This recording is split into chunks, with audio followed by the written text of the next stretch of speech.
Scene అయితే ఆనంది పెళ్లి జరుగుతూ ఉంటే ఇక అక్కడ ఉండకున్న బాధతో వాళ్ళ ఇంటికి వచ్చేస్తాడు. ఇంటికి వచ్చి చెట్టు మీద ఉన్న శివయ్యని చూసి, ఏంది శివయ్య ఇది, ఎందుకు ఇలా జరుపుతున్నావు, నేనేమనుకున్నాను, నేనేం కోరుకున్నాను, అలా కాకుండా మొత్తం తారుమారు చేసేసినావు.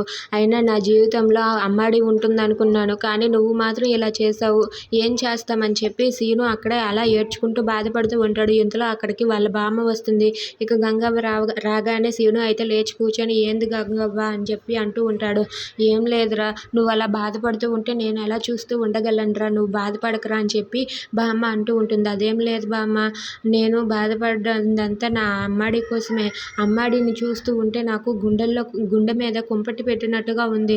అమ్మాడిని నేను ఏ విధంగా ఊహించుకున్నాను, అలాంటిది ఇప్పుడు అమ్మాడి నా జీవితంలో ఉండదు అని అంటే నాకు చాలా బాధగా ఉండదా, చెప్పు చెప్పు అవ్వ, నువ్వైనా చెప్పు అని చెప్పి అంటూ ఉంటాడు. అది విని అవ్వ కూడా బాధపడుతూ, ఏం చేస్తాంరా, ఇది ఇలా జరగాలని రాసిపెట్టి ఉంది, జరుగుతుంది, అంతకు మించి ఇంకేమీ లేదు, నువ్వు బాధపడకురా సీను, నువ్వు బాధపడుతూ ఉంటే నేను ఎలా చూస్తూ ఉండగలనురా, నువ్వు బాధపడి నన్ను బాధ పెట్టకు.